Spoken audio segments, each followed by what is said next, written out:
Welcome to another episode of No Script, No Problem on Believe, the #1 podcast network for professionals. Do you believe? I'm your host, Steve Berkowitz. If you enjoy No Script, No Problem, please subscribe and rate the show with 5 stars. It's available on Apple Podcasts, Spotify, YouTube, Amazon Podcasts, Stitcher, and TuneIn. You can also find it on Believe.com and at Believe Podcasts. Follow me on social media. Find me on Threads, Blue Sky, Twitter, Instagram, Snapchat, Mastodon, or Facebook. If you're interested in advertising on the show, please contact Believe at Believe.com. All right, let's get started. Coming up on the show, I've got 2 great interviews for you. I'm talking to award-winning documentary filmmaker Sacha Jenkins about his Paramount Plus feature doc, All Up in the Biz, which chronicles the life of the late rapper Biz Markie. But before that, it's time for me to chat with author CHRIS PANATIER about his latest horror novel, The Redemption of Morgan Bright. Chris is a friend of mine. I met him a few years ago when he was winning millions of dollars for his clients as a civil litigator in Texas. But we are not talking about the law today. We're going to be chatting about his latest novel, The Redemption of Morgan Bright, plunges readers into the unsettling world of Hollyhock Asylum, where protagonist Morgan Bright finds herself confined after a series of traumatic events leave her with fragmented memories and a tenuous grasp on reality. As Morgan delves deeper into her past and the mysteries surrounding Hollyhock, she uncovers a disturbing truth about the asylum's history and the forces that may be manipulating her present. Woo! This is Chris's 3rd book, and he has some great advice for aspiring authors. I hope you guys really enjoy this interview. CHRIS PANATIER, welcome to No Script, No Problem, and congratulations on the redemption of Morgan Bright.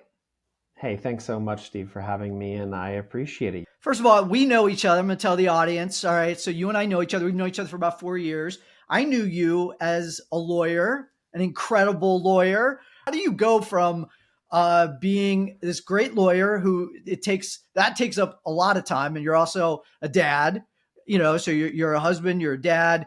How do you find the time to go and you write 3 books? How does that happen?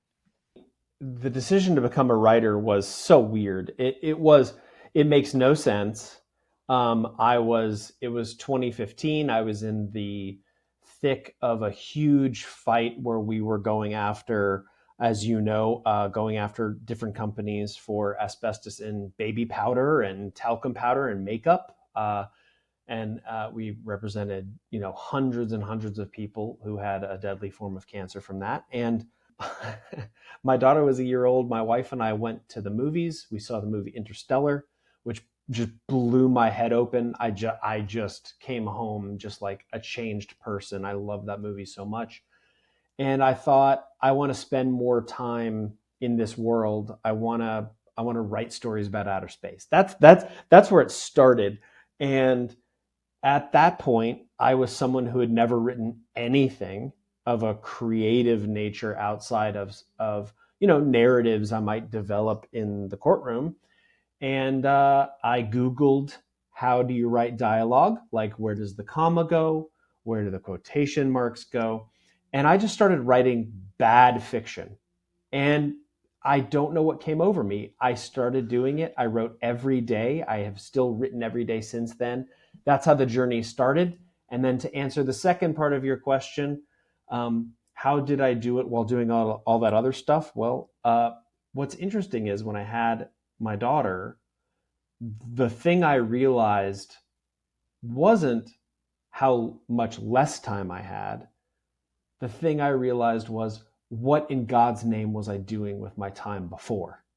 And wow, having her made me hyper focused and perhaps more organized. And so when I found time to write, I put it to work. So I didn't mess around or whatever. I would write a little bit in the mornings, mostly in the evening after she was in bed, and she wasn't a big sleeper. So it was like a little bit until she woke up again. And on planes, I mean, one of my great treats was I would fly to go do a hearing or a deposition or a trial. And On the way out there, I'd be working and reading depositions and getting ready. And the treat for me was on the way back, on the flight back, I would write. I got my first publishing deal in 2019, which is interesting. We could talk about that too if you want. But the bottom line is that I got a publishing deal. I was then in trial in New Brunswick, New Jersey against Johnson & Johnson. We were trying a punitive damages phase against them. And I had just gotten edits back from my editor at my publisher, and I would go try the case during the day. Then we would get ready for the next day until maybe 11 o'clock at night. And then for 2 to 3 hours, I would revise. And then I would go to court in the morning.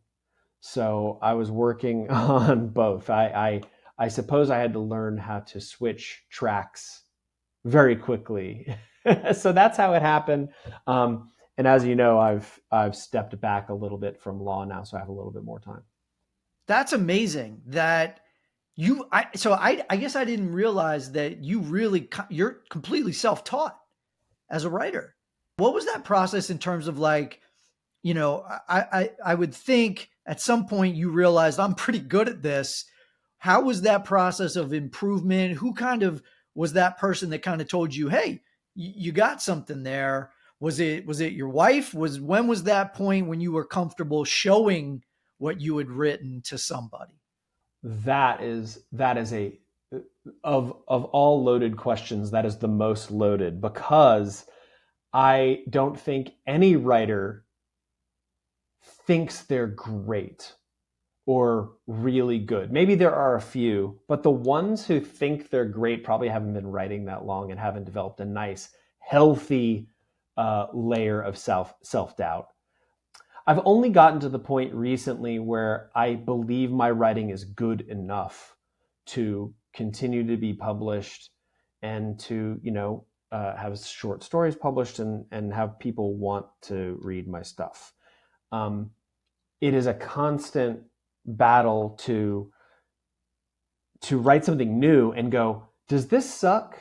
Did I forget how to write? And I don't think that's uncommon at all. I've heard lots of writers say that, because, when you finish a book, let's say, you turn in a manuscript and then you go through all these layers of edits and you get to the final, and it's feeling pretty good. Well, then you send it off, it's done. And then you say, okay, what am I going to write next? And then you start writing again. And what's on that page doesn't look very good at all compared to what you just finished, because it had been through so many passes of edits and revisions and all that. So you always have to remind yourself, this is going to start off and it's going to look like shit. and then it's only going to get better as you have subsequent passes. But thankfully, I had a very healthy respect for what it would take to become a writer who's traditionally published.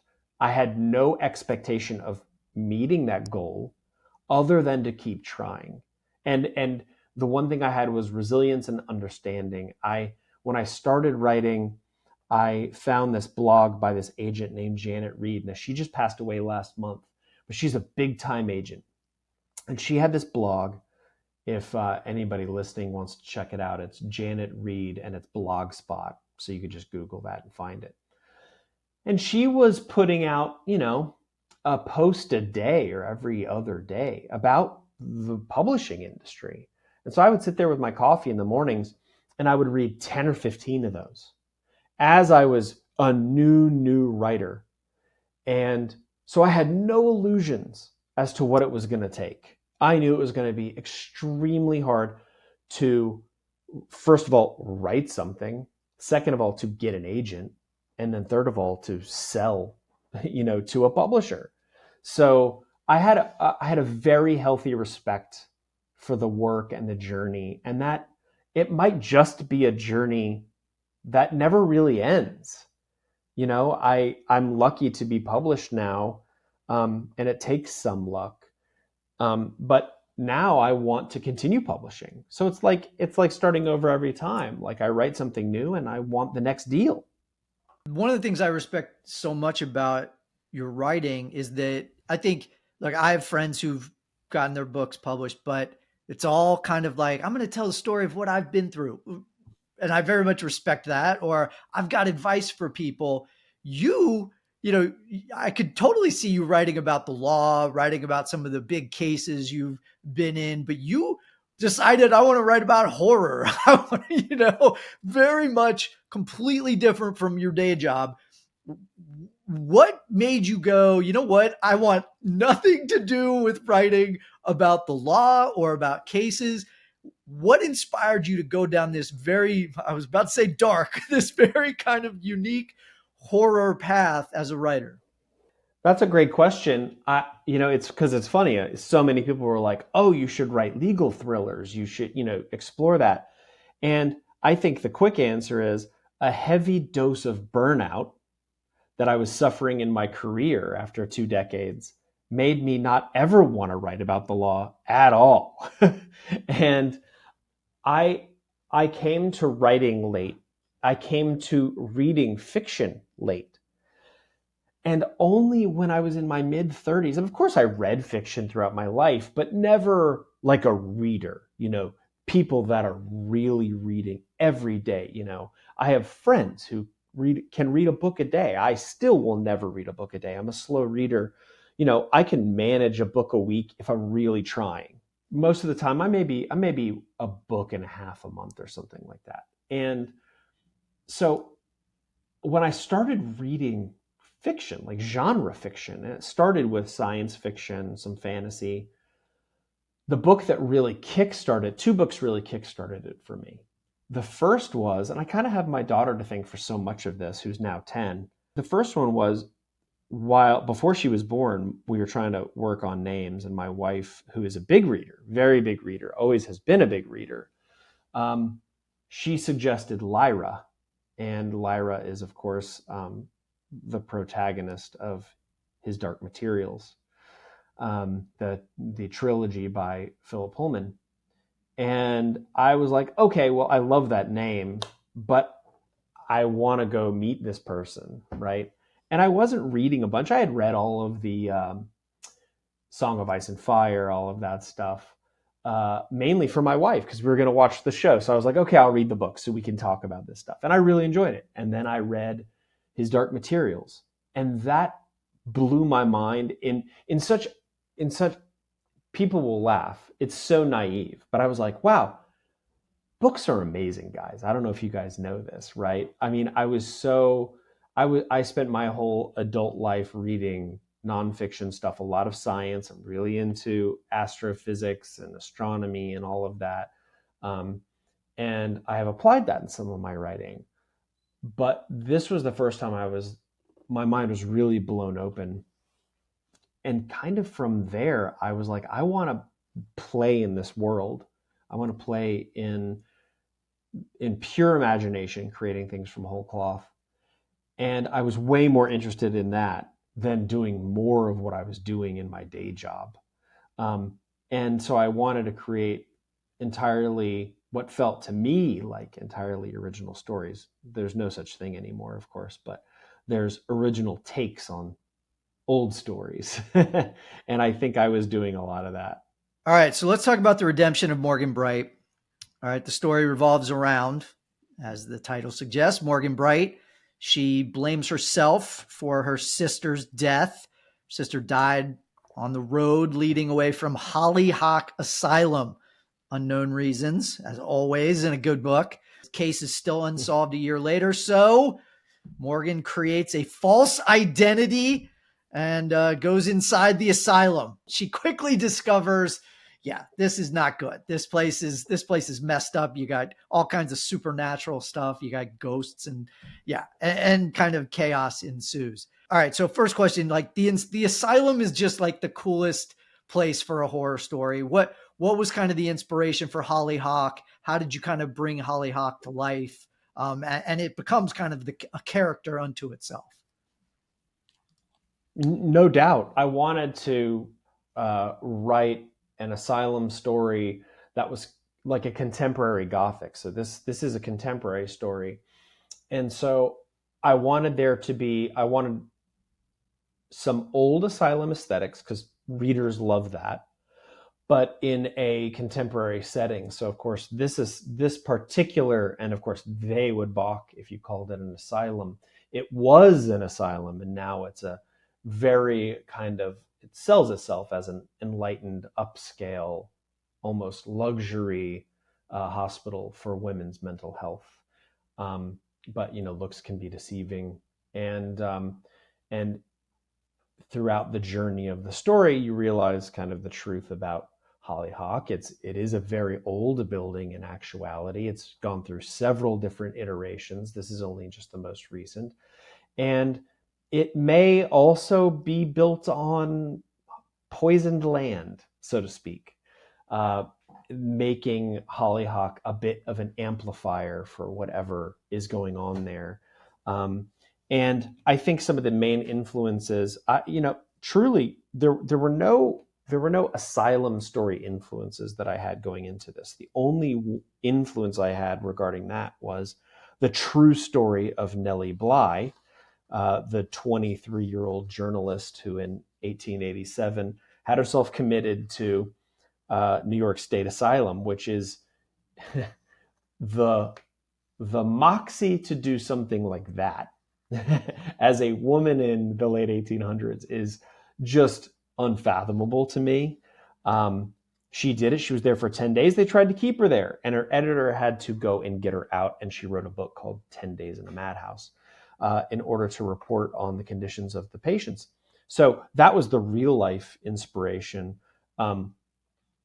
In terms of influences that I think shaped how I wanted to paint this place, I wanted it to be very different than anything anyone had seen in terms of an asylum, yet lay the proper groundwork, the proper breadcrumbs, if you will, that are familiar enough to people to where they say, oh, like I know this. I know where we're going generally. Yes, this is what I wanted from my asylum story, even though the asylum is quite different. And I think I took aesthetic clues from movies, actually, like Midsummer, The Road to Wellville.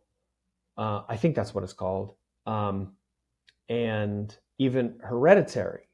The house that Hereditary is centered on, that house is actually, what I loved about that movie is that house is a very nice, very cozy, warm house. It should be, for all effects and purposes. And the way it was shot really turned that on its head and made it absolutely nerve shredding and terrifying. And so I took clues from movies for visual purposes that were familiar, but took a setting that maybe shouldn't have been scary or terrifying or one where you would set horror and made it that way. I mean, Midsummer's a great example. I mean, it's all filmed during the day, and to me, I love that movie. It was a trip. I was cackling with joy as I was watching Midsummer, even though there were some just utterly terrifying bits to it. So I wanted to give readers something familiar, but also something new that made you think a little bit before you turn the page. Midsummer was, like, to me, was there was something so utterly terrifying about that, like the kind of cold, dead eyes of everyone in the cult, like, just freaked me out, like, so freaked me out. And like being thrown off of the cliff, just everything about it freaked me out. Totally freaked me out. Yeah, and me too. Yeah. Tell me a little bit about kind of the development of Morgan's character, because as using kind of the false identity, you were kind of playing back and forth between the development, of two characters. Tell me a little bit about how you kind of wanted to develop her character over the course of the novel. That's another great question, because it does go sideways for her in this book. And for me, when I begin drafting, drafting to me is a process of discovery. I tend to write from the seat of my pants. I have an idea about where the story is going to go, but I don't outline unless I'm very deep in the story. I know what's going to happen now. I kind of have the beats set up in my mind, and I need to just see it on paper. But generally, I don't set out an outline, because that kind of, for me personally, that kind of takes some of the creative juice. So I tend to do things by the seat of my pants. And initially, look, the story is a woman assumes a false identity. She goes into this place to try to find out why her sister died. And that's how I started writing it. It was Morgan, the main character, playing an alter ego of Charlotte Turner. And that is how it started. Pretty quickly, however, I don't remember making the decision to have Charlotte start to become real, but she did. And, any writer of any media will tell you that when you write characters, sometimes it's coming from your own subconscious or whatever, but sometimes those characters start to behave on their own. And when they do, sometimes amazing things happen. And here, it set up really the whole story. It set up the whole crux of the story, that this mask that Morgan had created for herself decided it didn't just want to be a mask. And this means that they are then led into sort of a battle for primacy over Morgan's body, which autonomy and identity were themes that I was setting out to explore in this. And the fact that Charlotte began to want to occupy Morgan's body at least as much as Morgan did really set that up. And it just, a lot of ways it kind of wrote itself. Now, you had mentioned previously that you read science a lot, and that kind of helped you in terms of some of your other books. Did you do any research in terms of on trauma or institutionalization or anything, just to kind of really bring that part of the story to life? I did. I wanted the flavor of the treatments and the therapies that these women were undergoing at Hollyhock House to be primarily that of the 1950s. But I was mixing eras a little bit. There's some treatments that are solidly footed in the 1800s, but a lot of them are straight out of the 1950s. And for that, I found the book Mad Wives by Carol Warren to be extremely educational.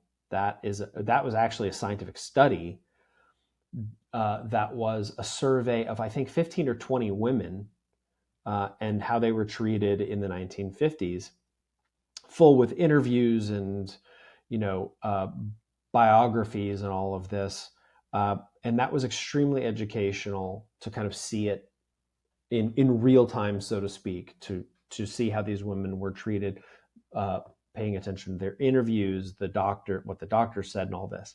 And to also understand that there's a long history in psychology or psychiatry of invented maladies that we then assign to women so we can treat them or control them or whatever.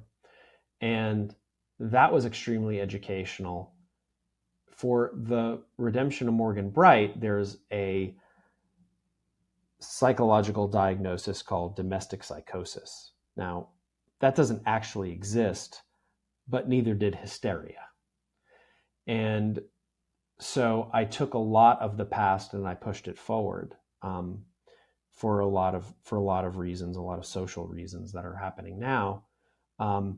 And primarily that was Carol Warren's book. And then also I watched a lot of interviews. There are publicly accessible interviews from the 1940s and 50s of female psychological patients being interviewed and talked to by their treaters, their, doctors and so forth.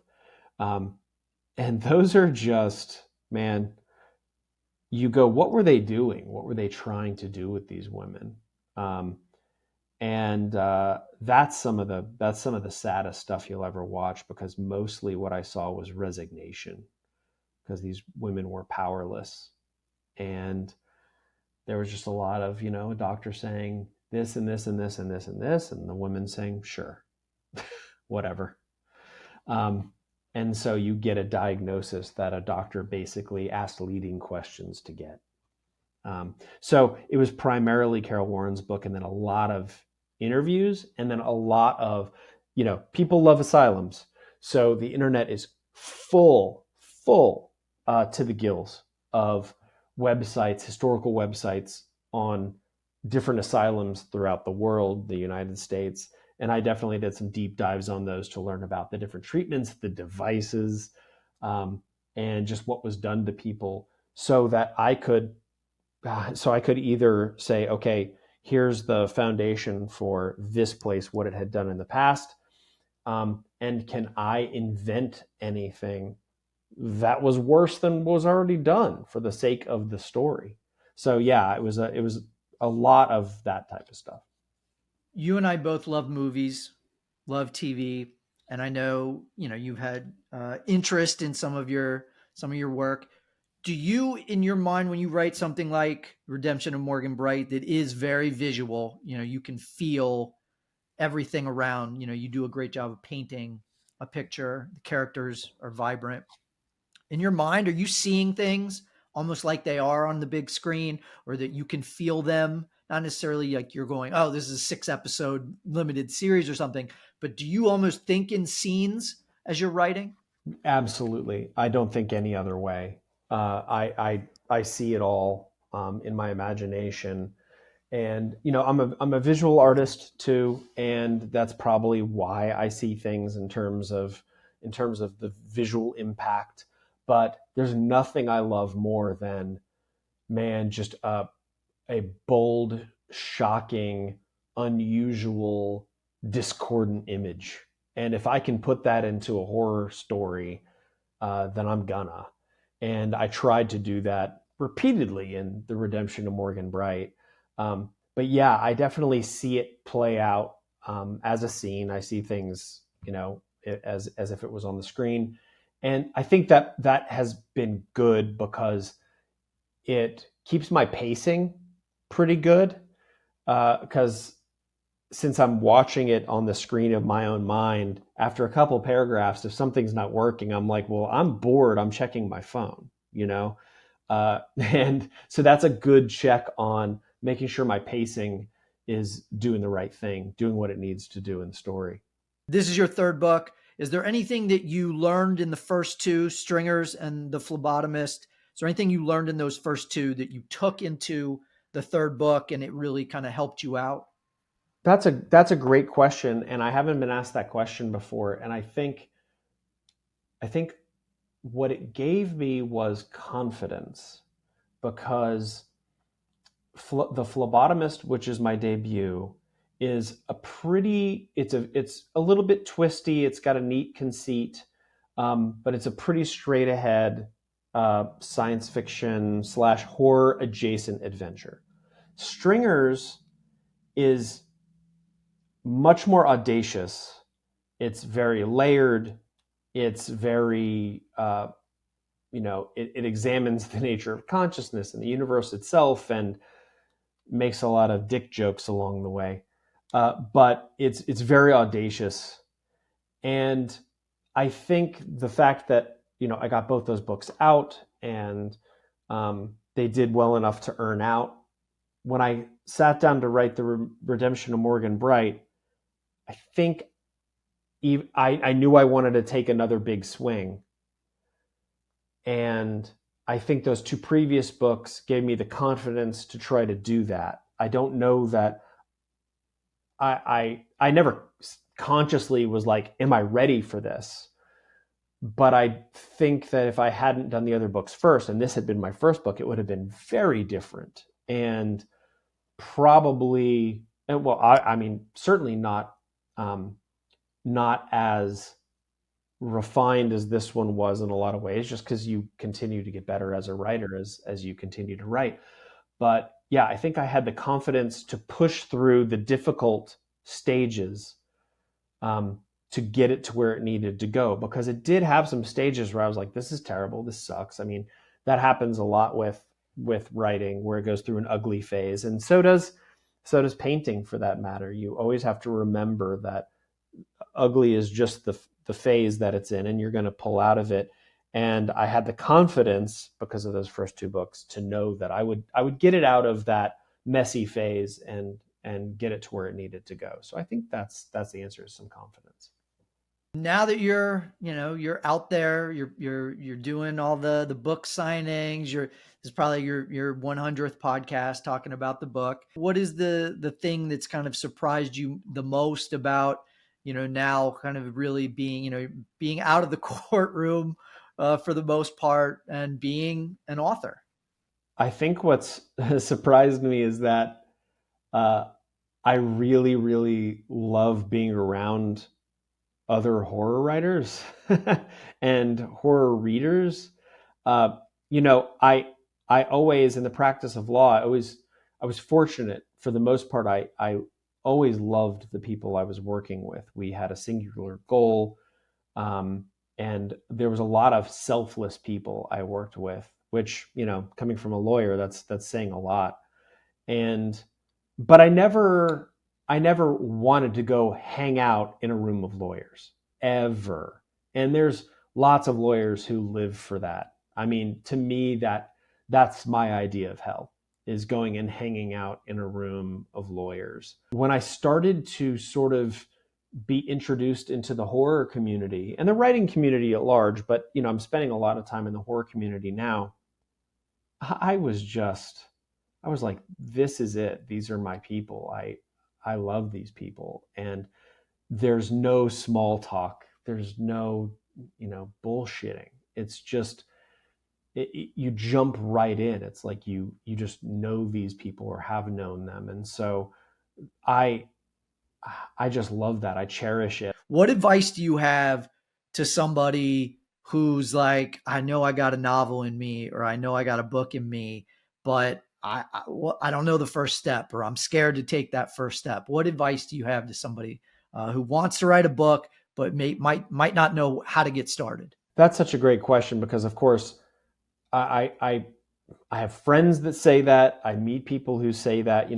This last weekend I was signing books at a Barnes and Noble, and someone asked me that question. And the answer I give is, have a fair appreciation that it doesn't come quickly, and it may never come. And so if you want to do it, you have to do it because you enjoy the creative process. That's the first thing. The second thing is, don't set false goals for yourself. Don't put pressure on yourself that you don't need. So if you're someone who says, I've always wanted to write a book, I don't even know about what. Maybe it's about my life, fine. Maybe it's a fictional story. Maybe I want to tell a fictional story. Then sit down at the computer and start writing. Now, it's easier said than done, right? And my suggestion for getting started is, you do not need an outline. You don't even need an idea.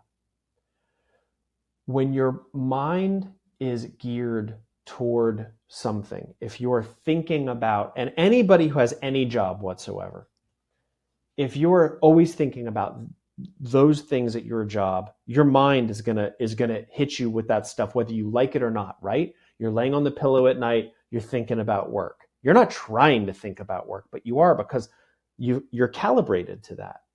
It is absolutely possible to calibrate yourself to writing. You just have to start thinking about it. And so my advice is to sit down at a computer screen. Let's say you want to write some fiction, and just start writing about anything. And I think the easiest way to jump in is with dialogue, because dialogue is dynamic. If you just sit down with two characters, put them in a cafe, sitting across from each other, and just have them start ordering what they want to eat, ordering a drink, and having casual conversation. And you would be surprised at how easy it is for that to bear fruit. Because it's not just you creating something from whole cloth. You've now set two characters in motion. And whether you like it or not, they're now on trajectories. And as long as you follow that trajectory, something is going to come of it. Maybe it's just a short story. Maybe it takes on a little bit of meat and you realize that there's a conceit here that is kind of interesting. I told a fellow at this weekend at a Barnes and Noble, he was asking me a question about this. And I was like, if you think for just a little bit about what would be an interesting scenario, let's say, somebody's out for a walk and they walk by the fire station and there's a fireman outside and the person on the walk stops and says hi and starts asking about what it takes to be a fireman.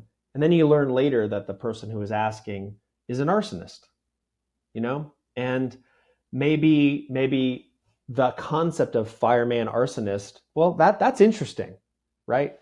And if you juxtapose things like that, an arsonist fireman, there's a lot of meat on the bone there. But for someone who's just starting, I would say start a dialogue between two characters. Don't worry about quotation marks. Don't worry about commas or anything. Just have each of them have a line and just start talking, because we all know how dialogue works. We all have conversations every day. And so that's one of those rules. You already know that. And so my advice is start there. Don't put any pressure on yourself. And then you have to read. You got to read in the genre that you want to write in, and then you need to read outside of it. Everybody says that. That's not an original CHRIS thought at all. Everybody says that. And it's true. All right. Well, what is your kind of next challenge? I mean, obviously you're going to keep writing. Do you want to do sci-fi? You want to going to keep down the horror path? I know you're always writing short stories. What else? What can we expect next? I think I was always going to end up writing horror. It's funny because even though I started with my first novel is dystopian science fiction, even though it's got some horror elements. Stringers was pure space opera science fiction. And then Morgan Bright, I'll add the blue, is this horror novel. All my short fiction really was always horror, which is interesting. And I think that's because I have certain beliefs about human nature. So I kind of view human nature through a fairly dark lens, which is, I think, the appropriate lens most of the time. I think I was always going to write horror. And so I'm still, my feet are planted firmly in the horror realm right now. I have written another horror novel that is out on submission right now with my agent. So we're trying to sell that one right now. And I'm 100 and something pages into yet another horror novel. And I've got a few short stories that are coming out this year that are horror. And then I've written a horror novella, which is, 150 pages or whatever. So it's a slightly shorter one. And that one is getting looked at by some indie publishers. So yeah, I've got a lot going on and nothing. It's crazy how it works, right? Like, I mean, working on your side of it, it's like, I've got so many irons and so many fires. And yet, like, I just had a book come out, but what else is going to come out? I mean, who the hell knows? I mean, but you just got to keep casting the line out there, and you're bound to get bites if you do it enough. Why don't you let everybody know where they can find not just Redemption of Morgan Bright, but where they can find all of your stuff so they can read everything? Sure, thanks. Well, The Redemption of Morgan Bright should be in your favorite bookstore. If it's not, they'll order it for you, but it's everywhere. It's on Amazon, Barnes and Noble, and most indie bookstores. And as for me, my website is CHRISPANATIER.com. I am not shy about being found on the internet. I'm also on Twitter at Chris J. Panatier, Instagram at Chris Panatier. And for those wondering, Panatier is like French for bread box maker, I think. Interesting. So yeah, I'm pretty easy to find. Okay. That's interesting. I didn't know that. All right, my friend. Well, thank you for joining me. Thank you for doing the podcast. I really appreciate it. And congratulations again on the book. Thanks so much, Steve. I really appreciate being on. Okay, next up, we have my interview with award-winning filmmaker Sacha Jenkins, who I've known for 15 years. Sacha has directed some incredible documentaries and docuseries, including Fresh Dressed, Wu-Tang Clan of Mikes and Men, Bitchin', The Sound and Fury of Rick James, and Louis Armstrong's Black and Blues. Today, we're chopping it up about his Showtime and Paramount Plus film, Up in the Biz, which chronicles the life and career of hip-hop legend Biz Markie, sometimes referred to as the Clown Prince of hip-hop. The Biz Markie 1989 single Just a Friend became a top 40 hit in several countries and was named 100th on VH1's list of the 100 greatest hip-hop songs of all time in 2008.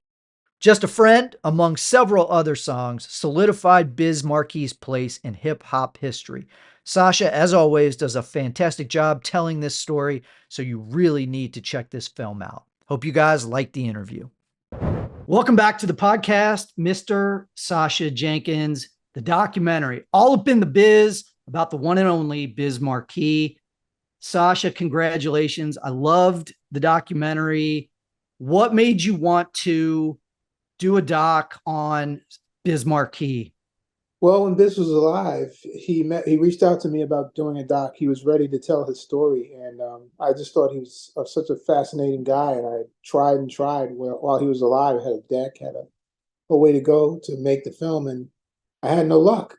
But eventually, after his death, Mass Appeal had a program with Showtime called Hip Hop 50, where they were curating and producing lots of hip hop related programming for the 50th anniversary of hip hop this year, 2023, August 11th. So Vinny Malhotra, who was the exec there, who I've done a lot of work with, finally greenlit the project, and he's no longer there, but Biz Markie is, and here we are. How do you feel like Biz Markie fits in when you look at the legacy of Biz and how he fits into that 50 years of hip hop? Well, he was essentially the personification of hip hop, the hip hop distilled in its purest form in an individual. It's almost like, honestly, hip hop's Jesus. He was there for so much. He influenced so many people. He encouraged in the way Jesus would, Rakim and Big Daddy Kane. I mean, those two guys shed tears talking about Biz, and I asked them, well, where do you think you would be if Biz wasn't, if you didn't meet him? And they both were like, I don't know where I would have been if I didn't meet this guy. So he had his hand in so many things early on. He was really a major part of the formation of the establishment of hip hop. His sense of humor, he didn't take himself too seriously. He had a good time with it. And that's what I also enjoyed. The hip hop of my era was fun also. I mean, you had gangsters and tough guys. We had people like Biz Markie who were about fun. And it reminds me of just the simple times that we had as kids in New York City. So it was a great privilege to be able to tell his story.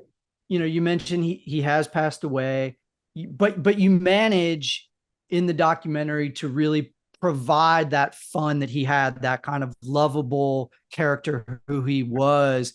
Was it tough to kind of have that ability because people miss him? You interview his wife, you interview a lot of people who were close to him.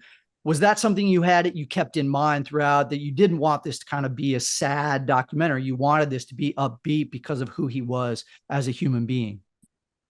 Yeah, I mean, I think he's a guy, when people think about Biz Markie, they think about happiness and fun, and like a guy who was never angry, a guy who easily could have been bitter and resentful because no one expected anything from him. People made fun of him, but he's kept an upbeat demeanor.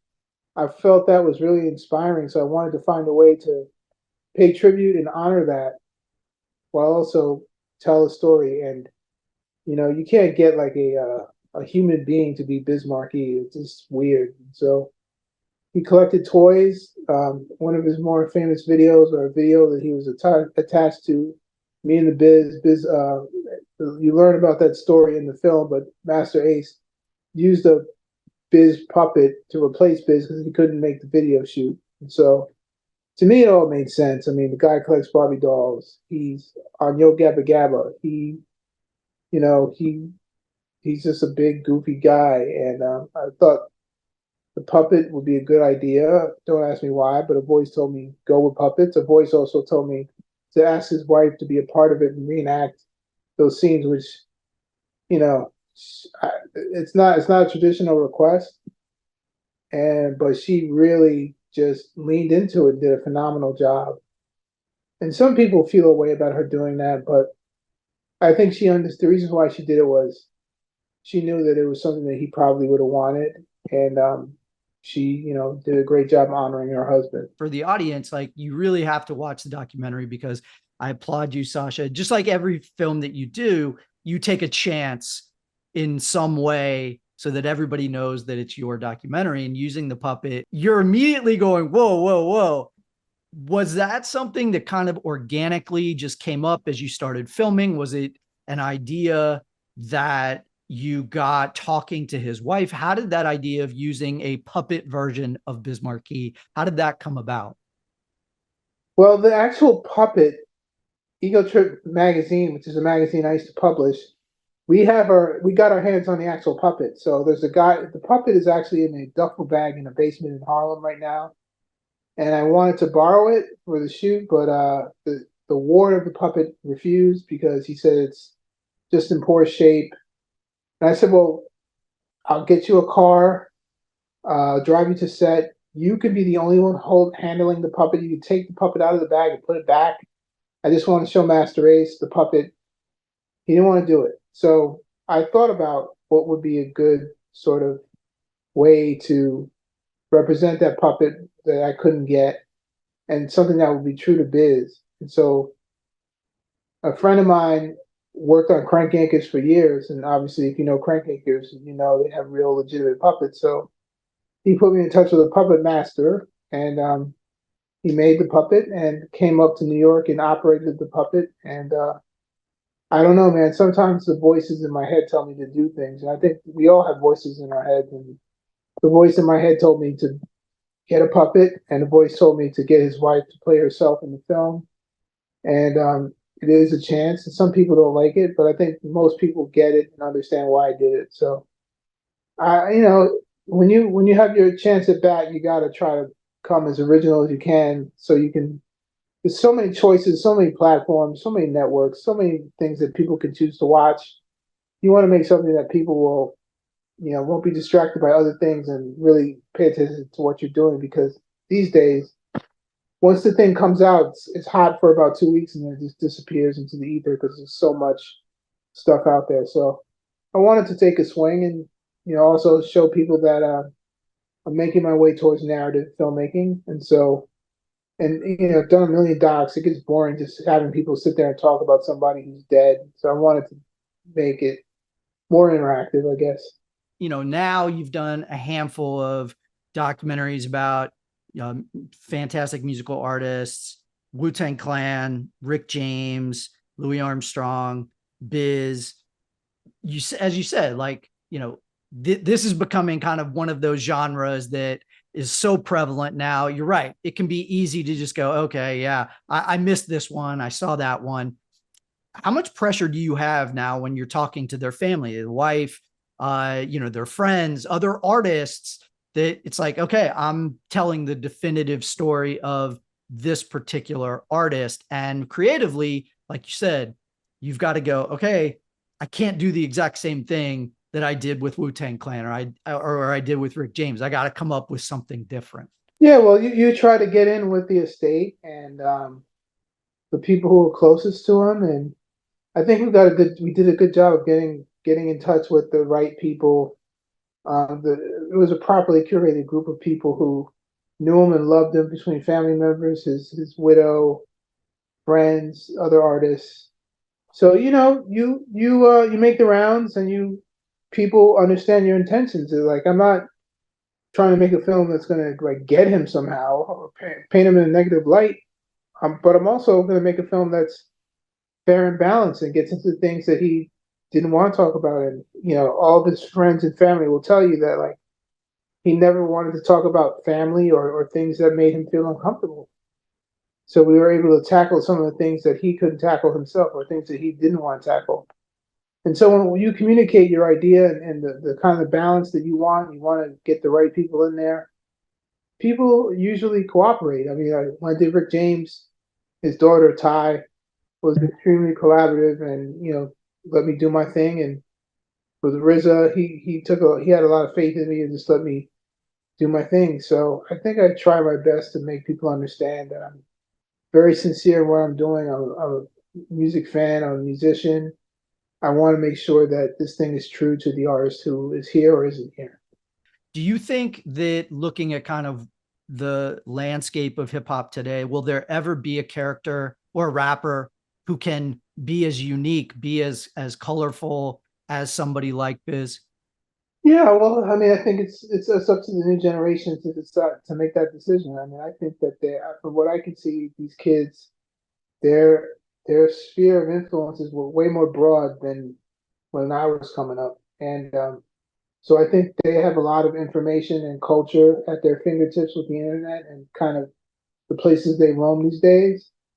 But I don't know enough about what's happening now to give you a definitive answer. But my semi-definitive answer is I believe that it's up to this generation. But I think in many ways, Biz didn't take himself so seriously, and I feel like a lot of kids today don't necessarily take themselves so seriously. That's not to say that they're not serious about their craft. I think they are, but I think like they're a bit less intense with how they want to present themselves and how they express themselves. So I would think that there would be someone would emerge who has Biz's sort of acumen, his pedigree. What was the biggest surprise for you? I mean, obviously you knew him, but what surprised you as you did your research, as you did all these interviews as part of this documentary about Biz Markie? Well, I didn't know he was homeless for a while, living under a bridge in Long Island with his dad. That I did not know. I didn't know that his mom dropped dead right in front of him. And so he had a lot of trauma. And when you consider all the trauma he had, his ability to overcome all of that and to stay focused on his goal, which was to be a successful artist, to be in hip hop somehow, to make a living, to travel the world. His determination, I think, is really inspirational. And I think it's the kind of thing that crosses over to people, places, and things universally. His determination is an inspiration for anybody. So I had no idea how much he overcame to become who he became. And that was super interesting for me. I felt kind of like, as I watched, that this was a love story in a lot of different ways. His love of hip hop, his love of music, his love of just being around people. And then obviously falling in love with his wife and his wife, being there for him all the way to the very end. Was that something that do you agree with that? And was that something you were trying to bring out in the film? I do agree with that. I think I wanted people to know that Biz, while he was sick for a year fighting for his life, he wasn't by himself. And in the real world, there's a lot of people who have resentment towards his wife because they didn't have the opportunity to visit him. But the truth of the matter is, it was COVID. Like, you couldn't visit him. The one person who could was his wife, and she was there by his side. And I think understanding that relationship is important to understanding who Biz was. He was a stepdad. He was a husband.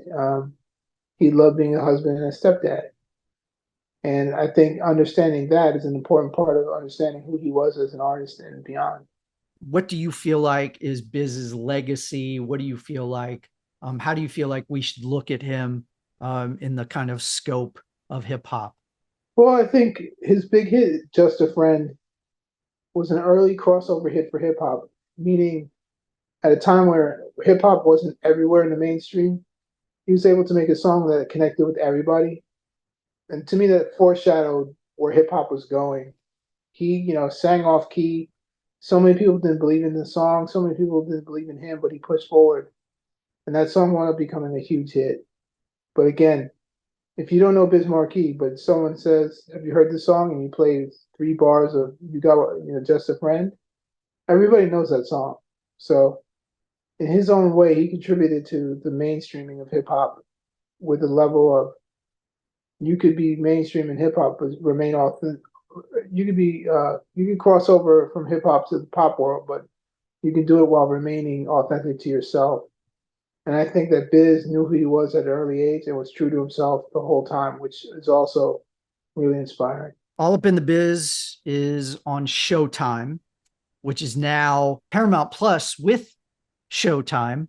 How do you feel about kind of this changing landscape of documentaries? Well, I always said that I'll always have a gig because computers or robots can't do what I do, but we're learning that they can, or people believe that they can. So at this point, I'm just trying to find a way to maintain my voice because the only value that I provide is whatever my unique view is on the subjects that I get to tell stories about. So I'm really focused. My way of dealing with it is sort of being able to make things that, like you said earlier, that stand out, that are definitively me, because that's the value. Other than that, if you can't really do something that's definitive or unique to who you are, it's going to get harder and harder to work. And who knows, maybe I'll only have another 6 years based on the way this AI thing is going. But you got to try to be unique and original, which is one of the principles of hip hop. You never want to copy other people.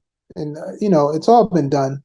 I'm sure there are plenty of things that I've copied from other people, but it's the combination of things that you copy that you put together that makes your own vocabulary, that makes you stand out. And so what's going to happen, I have no idea, man. There's a million and one platforms, a million and one mergers, a million and one like people getting fired, a million and one people trying to figure out what's going to happen.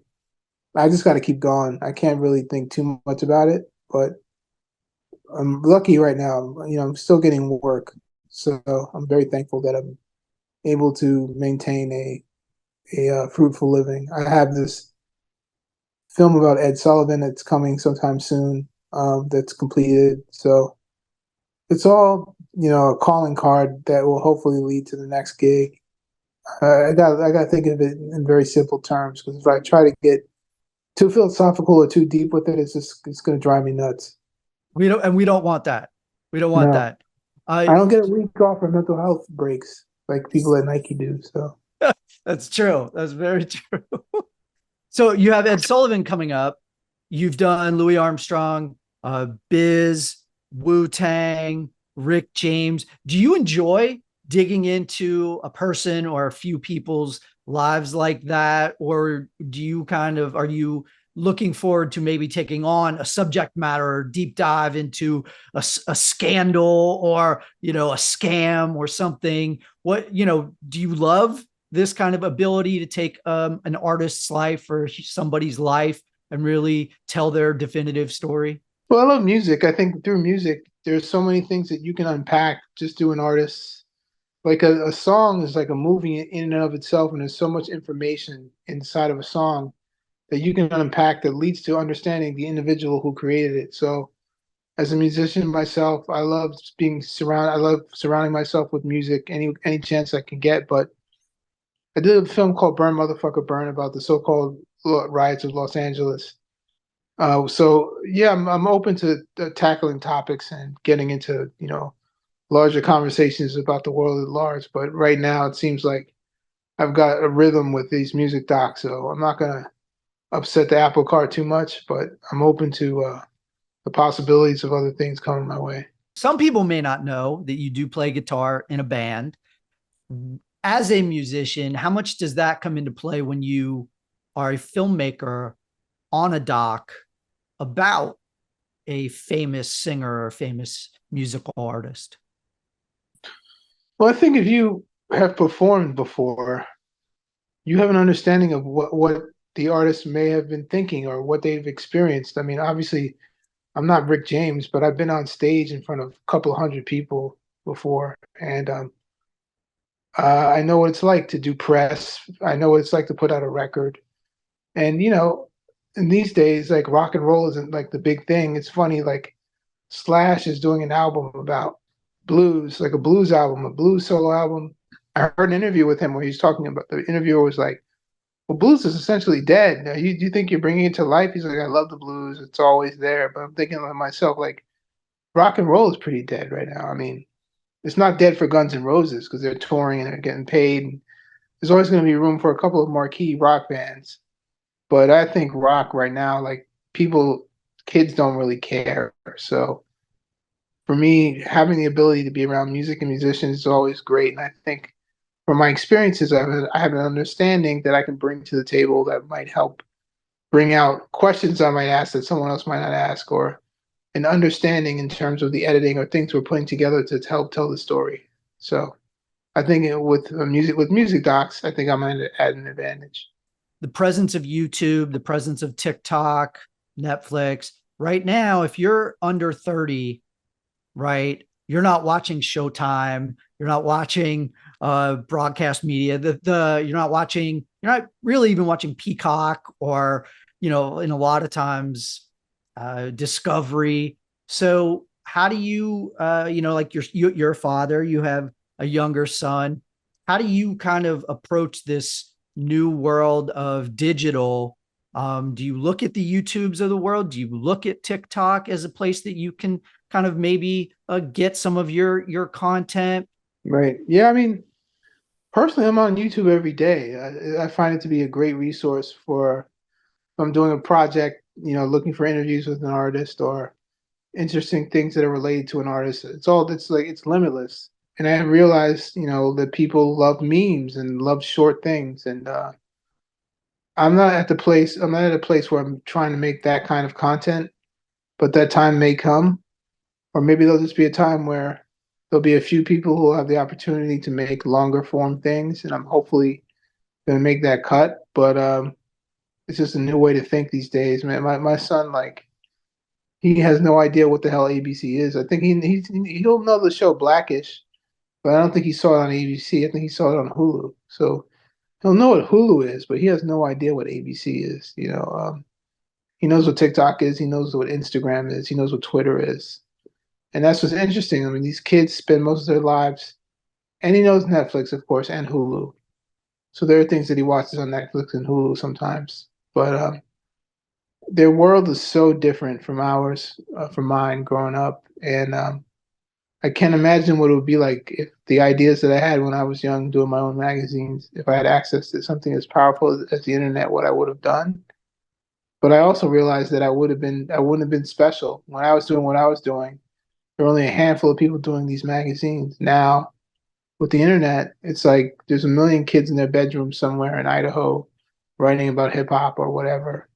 And so I probably wouldn't have stood out. So for my time, I took advantage of my time, but I don't imagine how these kids are going to get through now. It's interesting you say that your son has seen Blackish, but he doesn't know what ABC is. Cause I had this conversation with a friend the other day that, Suits has become this phenomenon on NBC, on Netflix when, it was successful on USA, but if you're young, you have no idea what USA Network is. Do you feel like at the end of the day, good content will find its way to people and it will still get watched? So no matter whether you're making documentaries or dramas or sitcoms, eventually it will find its way to a platform and people will find it.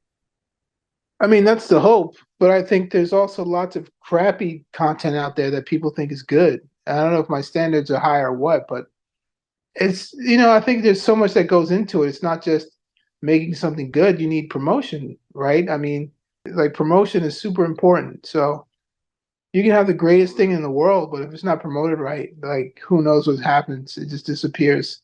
I mean, this Louis Armstrong film that I did, it was with Apple and Imagine Entertainment. When the two of those people get together, those two entities, this is power. It's high powered. Like, I never had so much support in my life in terms of, travel and, like, screenings and doing things to get the film considered for various awards. I mean, they just really pulled out all the stops, and I was very impressed by that. But it's not always going to be like that. So you just hope that whatever it is that you're making, that there's some kind of promotion going towards it, and that people will eventually connect with it. But again, there are so many choices out there for people to spend their time and money on. You've really got to come with something original, or it's like you just keep making mundane shit that mundane people will watch, which is most people. But who knows, man? This whole shit is just, who knows? I'm just rolling with it. That's good advice for all of us. Just roll with it. Nothing you can do. Exactly. I mean, Exactly. we had a sweet deal at Showtime, but I'm working with a more network. Not just cable, but an unnamed network, and the amount of red tape is just staggering.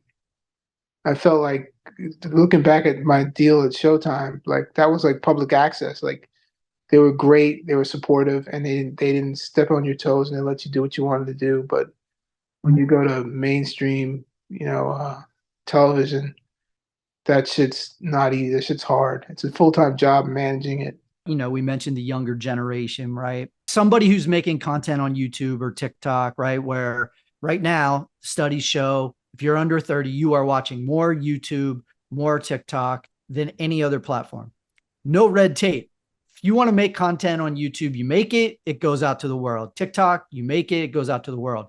Do you feel like the increased level of red tape for folks like yourself or me, or really anybody who's trying to make something for Netflix or Hulu or any place that is a commercial platform, that increased level of legal paperwork, making a deal, agents, managers, that is a detriment to the fact that big tech is expanding their role in entertainment? Yeah, I mean, it's new generation has to define which way we're going, and will the old guys pay attention? Will the old guys pay attention? I have no idea, but at some point they're gonna have no choice. I mean, again, my kid is on all the platforms you mentioned. He has no idea what ABC is. He knows Netflix and he knows Hulu, and that's about it. People are gonna have to get creative in terms of how they're working, and I think this is just where the game is right now. If you want to be in the game, you just have to do more work. You have to be more due diligence. Is going to cost you more money because the contracts are going to be more expensive, more detailed, and that's money that you've got to spend. And networks and platforms are tight with their wallets and their purses, and because they're tighter with their wallets and purses, they want you to jump through many more hoops to get that money. So it's going to have to be adjustment. All right, so tell everybody where they can watch All Up in the Biz. It's a fantastic documentary. Where can they find it? You can find All Up in the Biz on Paramount Plus with Showtime, apparently, on demand anytime you want to watch it. Fantastic. All right, man. Thank you so much for doing the podcast. It's always great to talk to you. Thank you, Steve Berkowitz. Thank you so much. Okay, before I go, I'm going to complain a little bit, just a little bit, about a recent documentary that I saw. It's the Hulu doc Brats. I had super high hopes for this film, which is directed by Andrew McCarthy, about the Brat Pack, the legendary group of young actors who came of age in the 1980s. This Brat Pack includes Andrew McCarthy, Judd Nelson, Emilio Estevez, Molly Ringwald, Rob Lowe, Demi Moore, Ali Sheedy, and potentially a few others. It's debatable. Anyway, McCarthy and his director of photography made a very stylistic choice to show basically tons of camera operators and sound mixers and crew, more so than I've ever seen before in a film. I mean, you literally cannot go 5 minutes in the doc without a camera op or a sound mixer popping into the frame. You see elbows, you see literally operators just standing there, shooting for seconds at a time, sometimes 20, 30 seconds. You'll just see them in the frame. It's mind-boggling. I could not believe it, and it is distracting. And look, my humble opinion, I'm just one dude. I found it kind of lazy. And honestly, I was so excited to see this film because I kind of, that was kind of my childhood. I loved Breakfast Club. I loved Ferris Bueller's Day Off, 16 Candles, a lot of those movies. And so it was really disappointing. So I don't recommend it, but if you want to just see the kind of ridiculousness of seeing camera operators and sound mixers in the shot, watch 10 to 15 minutes of Bratz. Okay, that's going to do it for another episode of No Script, No Problem. If you enjoy the show, please subscribe, download, and rate it with 5 stars. It's available on Apple Podcasts, Spotify, Amazon Podcasts, YouTube, Stitcher, and TuneIn.